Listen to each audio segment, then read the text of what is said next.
But you wanted something sciencey. If you want something new, Sciencey. well, this was written yesterday. I wrote this yesterday, and I'm working on potential things for a future book that would be through Cyberwit. This year they published a book of mine called Shattering the Glass Ceiling, all women's issue stuff, and I'm postulating that next year is going to be a book called Testament, and it will have not only biblical poetry in toward the end, but it will have a lot of the Roe v. Wade stuff in the beginning, and I thought this might be a good thing between sections. And for those who knew that I did periodic table poems, a lot of stuff from Boron from the Big Bang is in the beginning of this one. This is a long one. And it's called, ultimately, The Goddamn Particle. Part 1, the history lesson. The theory of how the Big Bang started to create matter, evolve, well, it goes a little something like this. The theory is that all of the universe's energy was created from this massive explosion from nothingness. But the question begs itself, how did all that energy turn into matter? Keep in mind, in the first few minutes of our universe after the Big Bang, temperatures were so hot that it was too hot for energy to make matter. This bottleneck delayed the formation of matter until the universe was literally cool enough to make anything out of anything.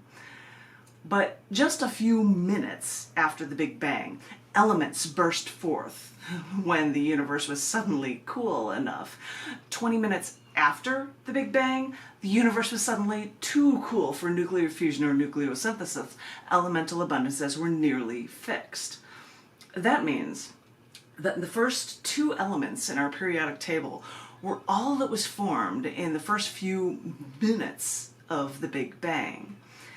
So, the creation of matter out of energy during the formulation of the universe only happened in an insanely brief period of the universe's history. Part 2, the science lesson. Now, scientists postulate theories like the Big Bang, and then they feverishly devise ways to prove or disprove postulations. But how do you prove how matter was formed in the universe? Well, the scientists propose that a Higgs field is an invisible field of energy throughout the entire universe.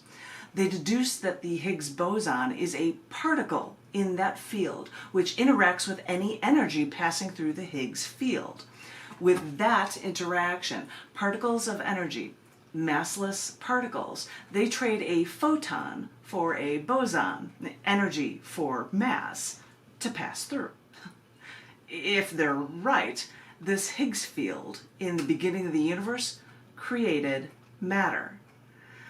So, for over half a century, these science types went to the Large Hadron Collider in Geneva to move tiny particles at galactic speeds to see if they could actually find the Higgs particle. The Higgs boson, it's what it's called, this fundamental force-carrying particle of the Higgs field that literally grants other particles their mass by trading from energy a photon with, wait for it, a boson. Well, that's the theory.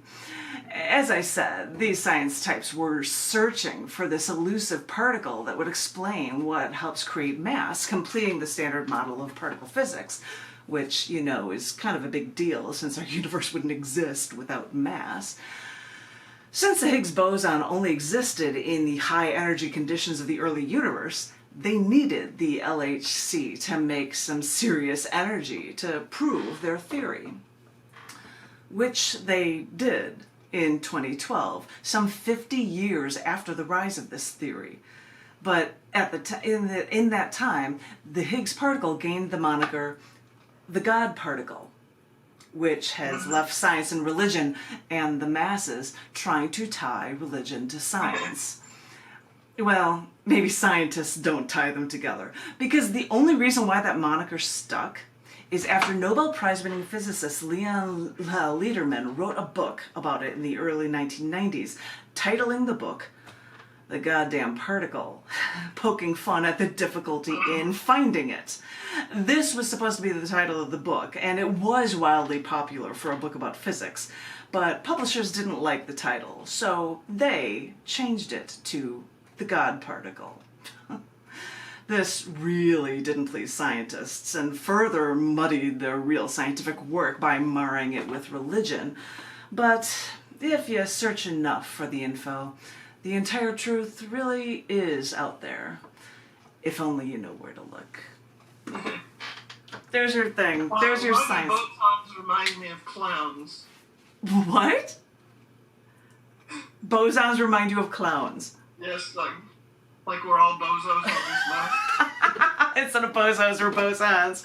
You know, I was actually around for, I don't know if anybody, well, I don't know if Bozo the Clown was only out of Chicagoland or not, but it was a Chicagoland. No, it was national. And I went to it once, and I thought that they were going to land on me for when they were circling around to have a kid come down for the thing, Bozo the Clown, which is not a boson. Anyway, but that's how you change science and make it humorous or something. Exactly. But thank you.